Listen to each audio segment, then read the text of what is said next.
Hello future doctor, this is doctor Aarti है। So हम लोग आज स्टार्ट करने वाले हैं chapter 6 anatomy of flowering plant.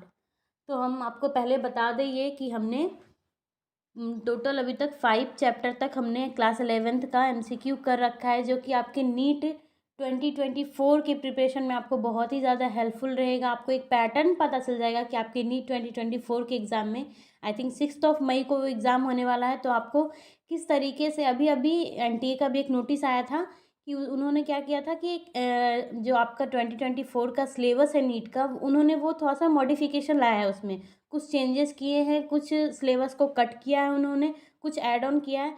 तो चलते हैं उसी बेस पे जो एनटीए ने अभी रिसेंट में डाला है, उसके बेस पे मैं सारे एमसीक्यूज आपको करवा रही हूँ।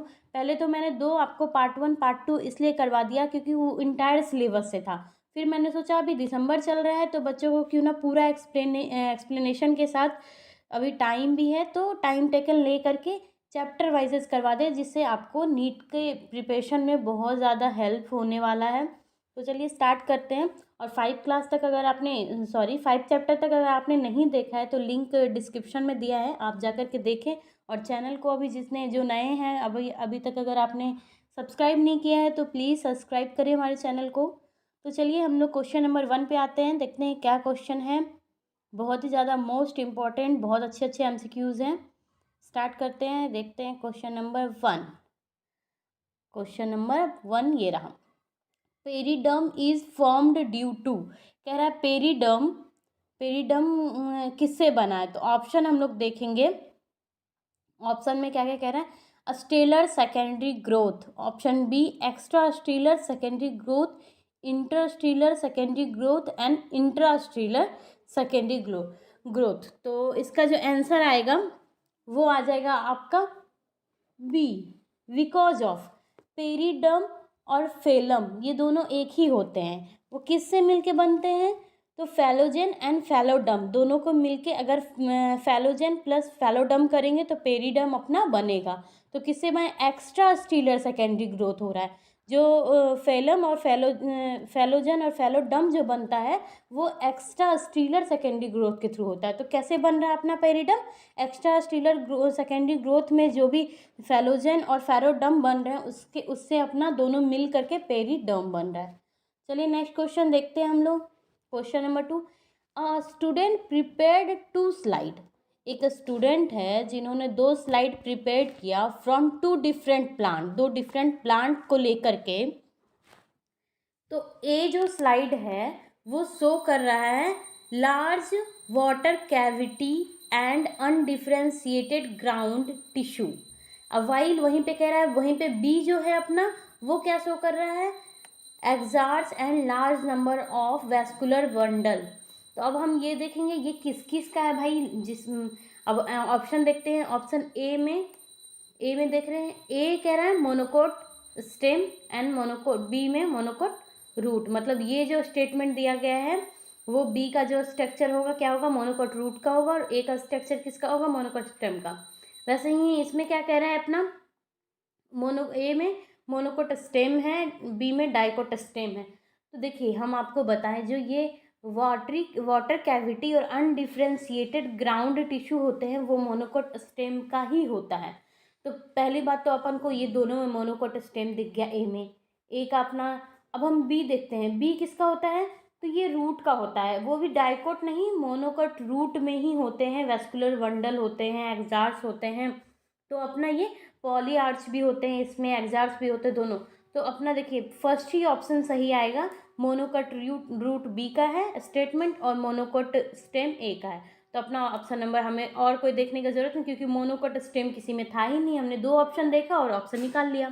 क्योंकि रूट है नहीं, फर्स्ट स्टेटमेंट से ही हम लोग देख रहे हैं फर्स्ट हमारा स्टेम ही है, ये तो कंफर्म है। चलिए अब नेक्स्ट क्वेश्चन पे आते हैं। क्वेश्चन नंबर 3, वैस्कुलर कैम्बियम इन यंग डाई, एक मिनट यहाँ पे, एक मिनट। हाँ तो ये अपना कह रहा है वेस्कुलर कैम्बियम इन यंग डाइकोथर्वेसियस स्टेम। यहाँ पे बात किसका कर रहा है, डाइकोथर्वेसियस स्टेम के बारे में पूछ रहा है। इस प्रेजेंट एज ए में आपको यहाँ पे फिल करना है, एंड एज बी में इसमें भी आपको फिल करना है। What are A and B? तो अब हम देखेंगे ऑप्शन ए क्या है अपना, कॉन्टिन्यूस लेयर है, बी सिंगल लेयर है, ए पैचेस है, बी सिंगल लेयर है, ए कंटिन्यूस लेयर है, बी डबल लेयर है, ए पैचेस है, बी डबल लेयर। देखिए ए तो पैचेस होगा क्योंकि डाइकोथर्वेसियस स्टेम में ए जो होता है स्टेम इज प्रेजेंट, उसमें पैचेस तो प्रेजेंट होते हैं, तो ए अपना पैचेस बी में भी ऑप्शन है और इसमें डी में भी है। अब देखते हैं हम लोग बी का क्या होगा। तो बी क्या है, बी इसमें डाइकोथर्वेसिस स्टेम में ना सिंगल लेयर होता है ना कि डबल लेयर होता है, तो अपना क्या है ऑप्शन कौन सा जाएगा? देखिए डी में आपका पैचेस है लेकिन डबल लेयर दे रखा है, तो अपना ऑप्शन बी चला जाएगा। सही ऑप्शन अपना बी चला जाएगा, सिंगल लेयर और पैचेस। ठीक है, क्वेश्चन नंबर 4 से देखते हैं हम लोग।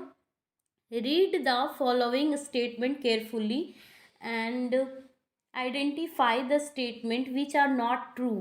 आपसे क्या पूछ रहा है? नॉट ट्रू पूछ रहा है। तो ऑप्शन देखते हैं हम लोग। ए मैच्योर सीप tube element has dense cytoplasm and a small nucleus. कहीं पे आपको मिस्टेक लग रहा है। एक्चुअली क्या होता है कि हम जब टाइपिंग करते हैं तो स्पेस देना भूल जाते हैं, तो इसलिए यहाँ पे क्या लिखा हुआ? Dense cytoplasm and a small nucleus. B है presence of vessels is a characteristics feature of angiosperm. And the C है later form phloem has bigger sieve tube is known as metaphloem. D है a N B. तो अपना option हो जाएगा, option number सही कौन सा आएगा? ए आएगा। क्यों आएगा? तो जो सीव ट्यूब एलिमेंट होते हैं ना उसके पास न्यूक्लियस नहीं होता है। ठीक है, small dense cytoplasm and small nucleus, ये इसमें न्यूक्लियस मतलब प्रेजेंट नहीं है, स्मॉल न्यूक्लियस है इसमें, लार्ज न्यूक्लियस इसमें प्रेजेंट नहीं होते, इसलिए अपना ऑप्शन नंबर सॉरी इसमें स्मॉल स्मॉल न्यूक्लियस दे रखा है, जबकि इसमें क्या होता है सीव ट्यूब एलिमेंट में न्यूक्लियस होते ही नहीं है, लेकिन यहाँ पे क्या दे रखा है कि स्मॉल न्यूक्लियस होते हैं, लेकिन हम लोग को नॉट ट्रू बताना था, इसलिए आंसर अपना क्या जाएगा? ए जाएगा। क्यों जाएगा? आप लोग को पता चलेगा कि जो सीव ट्यूब एलिमेंट्स होते हैं उसमें जो न्यूक्लियस होता है वो प्रेजेंट नहीं होता है, लेकिन इसमें आपके इसमें स्टेटमेंट में क्या दे रखा है कि small nucleus is present in sieve tube element, तो इसलिए ये अपना सही आंसर हो जाएगा क्योंकि नॉट ट्रू पूछ रहा था। नेक्स्ट क्वेश्चन पे आते हैं, question number 5। Few tissues are given below. How many of them have division capability? Parenchyma, collenchyma, vascular cambium, cork cambium, phalloderm, apical meristem, intercalary meristem, phloem parenchyma and medullary rays। तो इसमें से पूछ रहा है कौन कितने सारे हैं जिसमें टिश्यूज कितने सारे टिश्यूज नीचे हैं दिए जिसमें डिवीज़न कैपेबिलिटी होती है। ठीक है, डिवीज़न कैपेबिलिटी जिसमें होती है वो अपने हैं, इसमें से हैं 4। कौन कौन से हो जाएंगे अपने? आ जाएंगे वेस्कुलर कैम्बियम आ जाएंगे, हाँ, फिर अपना कॉर्क कैम्बियम भी आ जाएगा, इसमें भी डिवीज़न कैपेबिलिटी है, एपिकल मेरिस्टम में भी होते हैं, फिर अपना इंटरकैलरी मेरिस्टम कहाँ गया, उसमें भी होते हैं। ठीक है, तो अपना ये आंसर आ जाएगा ए 4, ये चारों में होते हैं। Question number 6। Near similar size of vascular bundle are present in monocot leaf because. Option देखते हैं। Isobilateral leaf is present in monocot. B देखते हैं leaf is vertically arranged on stem. C देखते हैं parallel venation is present in monocot. D है all of the above. तो अपना answer चला जाएगा सी। क्यों जाएगा? Vascular bundle size depend on vein thickness, उसके जो वेनेशन होते हैं ना प्रेजेंट मोनोकोट के, पैरेलली जो वेनेशन होता है लीफ पे उस पर डिपेंडेंट करता है उसका साइज, तो अपना आंसर क्या जाएगा? सी जाएगा। नेक्स्ट क्वेश्चन पे आते हैं हम लोग, question number 7। At maturity which of the following in is non nucleated. कह रहा है कि मैच्योरेशन पे आने पे कौन सा नॉन न्यूक्लिएटेड है इसमें से? तो अपना सीव सेल है, कंपेनियन सेल है, कॉर्टिकल सेल है, पैलिसेड सेल है, तो अपना ये इसमें आ जाएगा। बहुत अच्छा क्वेश्चन था, अभी अभी हम लोगों ने डिस्कस किया था कि सीव सेल एलिमेंट्स में जो होते हैं वो न्यूक्लियस नहीं होते, तो नॉन न्यूक्लिएटेड कौन सा जाएगा? सीव सेल। क्वेश्चन नंबर 8 देखते हैं हम लोग। मेटासिस इज प्रोसेस ऑफ, बहुत अच्छा क्वेश्चन है, ऐसे डायरेक्टली पूछ लिया, एकदम यहीं पे आ गया। मेटासिस जो होते हैं ना, मेटास्टेटिस प्रोसेस होता है एक तरह से प्रोलिफेरेशन का, किसी चीज़ का एक्सेसिव किसी चीज़ का प्रोलिफरेट हो जाए, बहुत ज़्यादा बढ़ जाए। तो अब देखते हैं हम लोग, ऑप्शन इसके ए में दे रहा है एक्सेसिव सेल प्रोलिफरेशन, यहीं आ गया अपना आंसर, हमें नीचे पढ़ना ही नहीं पड़ा, यहीं से आंसर मिल गया। अब नीचे भी हम पढ़ लेते हैं एक बार, ट्रांसफॉर्मेशन ऑफ विनाइन tumour into a malignant tumour, नहीं, ट्रांसफॉर्मेशन को नहीं बोलते हैं। Movement of cancerous cells from one side to another side in body, नहीं। ट्रांसफॉर्मेशन ऑफ, ये डायरेक्टली यही हो जाएगा, एक्सेसिव सेल जहाँ पे भी प्रोडक्शन हो रहा है उसको मेटास्टैटिस बोलते हैं। क्वेश्चन नंबर 9 पे चलते हैं। Lenticels and hydathodes are small pores with following common attributes. Option देखते हैं। Their opening and closing is not regulated, they allow exchange of gases, they always remain close, they have found on the same organ of plant. Lenticels की बात कर रहा है यहाँ पे, तो लेंटिसेल्स जो होते हैं वो हमेशा होते हैं इतने, इसका जो ओपनिंग और क्लोजिंग होता है वो नॉट रेगुलेटर होता है, उसके जितने भी ओपनिंग्स होंगे उसमें क्लोज, ये सबसे पहले क्या करता है, एक्सचेंज ऑफ गैसेस के लिए होते हैं, लेकिन ये अलाउ नहीं करते हैं, ये अलाउ नहीं करते हैं लेंटिसेल्स और एक्सचेंज ऑफ गैसेस, ये उसी के लिए बने ही होते हैं, ये इनका काम ही है कि ये लेंटिसेल्स क्या करेंगे, एक्सचेंज ऑफ गैसेस करेंगे।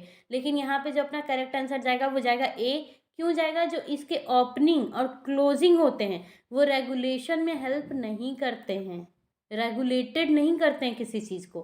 तो कॉमन एट्रीब्यूट्स पूछा था स्मॉल पोर्स से लेंटिसेल का, तो यही होगा कि जो स्मॉल पोर्स के ओपनिंग और क्लोजिंग है जो लेंटिसेल्स के हैं वो दोनों एक दूसरे से ऐसे रिलेट नहीं कर रहे हैं, ना एक दूसरे को रेगुलेट कर रहे हैं। एक का काम होता है एक्सचेंज ऑफ गैसेस का, और स्मॉल पोर्स का भी काम लगभग सिमिलर ऐसा ही होता है। चलिए नेक्स्ट क्वेश्चन पे हम लोग चलते हैं। क्वेश्चन नंबर 10, सॉरी यहाँ पे पेरेंट कायमा होगा, यहाँ पे पी मिस हो गया है, तो यहाँ पे पी होगा, पेरेंट कायमा होगा। Parenchyma is helpful in plant by, option देखते हैं, giving flexibility to plant, giving mechanical strength to plant, promoting photosynthesis, providing buoyancy in hydrophytes. तो इसमें अपना क्या हो जाएगा, एक तरह का देखिए एरेनकाइमा भी होता है। एरेनकाइमा होता क्या, देखिए जो एरेनकाइमा होता है ना इसी का मॉडिफिकेशन पार्ट होता है पेरेनकाइमा। तो अगर क्वेश्चन में एरेनकाइमा या पेरेनकाइमा कुछ भी आ जाए तो ऐसा नहीं है कि ये वर्ड हमने पहली बार सुना है, ये नहीं होता है। पेरेनकाइमा एरेनकाइमा का ही मॉडिफिकेशन वर्ड होता है पेरेनकाइमा। तो अपना जो आंसर आ जाएगा वो आ जाएगा question option number D, providing buoyancy and hydrophytes. जो पेरेंट कायमा हेल्पफुल होते हैं प्लांट में, प्रोवाइड करते हैं बोएंसी एंड हाइड्रोफाइट्स। ठीक है, क्वेश्चन नंबर 11 पे आते हैं। चूज द करेक्ट स्टेटमेंट, कह रहा है करेक्ट स्टेटमेंट चूज करने के लिए हम लोगों को, तो देखते हैं क्या है। ऑप्शन नंबर ए में है, a group of cell having common originally perform common function, ठीक लग रहा है ये भी। बी देखते हैं, all the cell in a plant body are capable of dividing. All the cell जरूरी नहीं है, सारे सेल नहीं होंगे, तो यहाँ पे ऑल द सेल बोल दिया। अगर सम सेल होता तो कहीं ना कहीं ये भी सही रहता। चलिए सी देखते हैं, permanent tissues have all cells same in function but different in structure. Permanent tissue की बात कर रहा है, बिल्कुल नहीं, उसके पास सेम, अगर सेल सेम होगा फंक्शन उसके सेम होंगे तो उसका डिफरेंट स्ट्रक्चर नहीं होगा, वो भी सेम ही होगा। नन ऑफ दीज है, तो अपना आंसर यहीं पे करेक्ट स्टेटमेंट की बात किया है तो अपना आंसर ए आ जाएगा। ठीक है, चलिए अब चलते हैं next question. Question number 12, apical meristem are present at the, कह रहा है एपिकल मेरिस्टेम कहाँ, तो आप लोगों को सबको पता है एपिकल मतलब एकदम टिप पे। ठीक है, इतना तो सबको पता है कि एपिकल मतलब एकदम टिप पॉइंट पे, तो अपना आंसर ये जाएगा, ऑप्शन ये है, tip of root, tip of shoot, lateral side of root and shoot and both A and B. अब देखिए यहाँ पे टिप टिप है, बच्चे बहुत कंफ्यूज होंगे अगर डी ऑप्शन बहुत सारे डी लगा के चलाएंगे, भाई टिप तो इसमें भी कह रहा है, टिप तो इसमें भी कह रहा है। उनको रूट और सूट में डिफ्रेंशिएट नहीं पता। रूट जो होता है वो अंडरग्राउंड पार्ट होता है, जो कि अपने जो मिट्टी है उसके अंदर वाला पार्ट। जो सूट होता है वो मिट्टी से ऊपर वाला पार्ट प्लांट का। तो इसका आंसर अपना आ जाएगा बोथ ए एंड बी। तो मेरिस्टेम, एपिकल मेरिस्टेम सूट वाले पार्ट में भी एपिकल होते हैं और रूट वाले पार्ट में भी होते हैं। तो अपना आंसर डायरेक्टली हो गया। चलिए चलते हैं अब क्वेश्चन नंबर 13 की तरफ। The root apical meristem occupies the, यहाँ पे आपको फिल करना है एक ही जगह, of root, while shoot apical meristem occupies the distant most region of, B पे फिल करना है आपको apex. Complete the above sentence by replacing A and B with correct option. अब आपको यहाँ पे पुट करना है कि ए में क्या होगा, बी में क्या होगा। ठीक है, तो ऑप्शन देखते हैं। ए में टिप होगा, बी में स्टेम होगा, ए में साइड होगा, बी में स्टेम होगा, या ए में लैटरली होगा, बी में रूट होगा, ए टिप होगा या मेरिस्मेटिक होगा। आप इसको एक एक बार पुट कर करके इसको रीड कर करके देखेंगे कौन सा यहाँ पे क्या मैच होगा, है ना। तो अपना आंसर क्या आ जाएगा इसमें, the root apical meristem occupies the tip of root. ठीक है, while shoot apical meristem occupy the distant most region of the stem apex. तो अपना आंसर क्या आ जाएगा यहीं से, ए की टिप और स्टेम। आंसर ए हो गया। क्वेश्चन नंबर 14 देखते हैं। Intercalary meristem is found between the, intercalary पूछ रहा है तो वो किसके किसके बीच में मिलता है आपको। ऑप्शन देखते हैं हम लोग। Mature tissue, apical root meristem, shoot meristem, two nodes. तो ये इंटरकैलरी मेरिस्टेम किसके बीच मिलता है, मैच्योर टिश्यू के पास मिलेगा आपको। The meristem which occur between mature tissue is known as intercalary meristem that occur in grass and regenerate the part remove by grazing herbivores. इसमें ये किस में होता है, बेसिकली ग्रास में। ग्रास में आप देखे होंगे उसमें एक फीचर ऐसा होता है कि आप अगर ऊपर से उसको कट भी कर देंगे तो फिर वो फिर से हो जाता है। तो वो मैच्योर टिश्यूज में होते हैं कि आप उसको कट भी कर देंगे तो उसमें फिर से ग्रोथ हो जाएगा। तो वही इंटरकैलरी मेरिस्टेम उसमें प्रेजेंट होती है, जिसको हम लोग मैच्योर टिश्यू के नेम से भी जानते हैं। क्वेश्चन नंबर 15 पे आते हैं। Apical meristem and intercalary meristem are called primary meristem because, option number A, they appear early in plant and contribute to the formation of primary plant body. Option B है they make secondary tissue, option C है they make whole plant and D है all of the above। तो option अपना चला जाएगा answer A, because both apical meristem and intercalary meristem are called primary meristem because they appear early in the life a plant and contribute to the formation of primary plant body. That's why अपना option number A answer होगा। अब हम लोग का last question था ये। Next class होगी अपनी चैप्टर नंबर 7 की। तो आप हमारे वीडियो को लाइक करें, शेयर करें दोस्तों से, कमेंट करें, सब्सक्राइब करें मेरे चैनल को। मिलते हैं अब नेक्स्ट क्लास में। Thank you.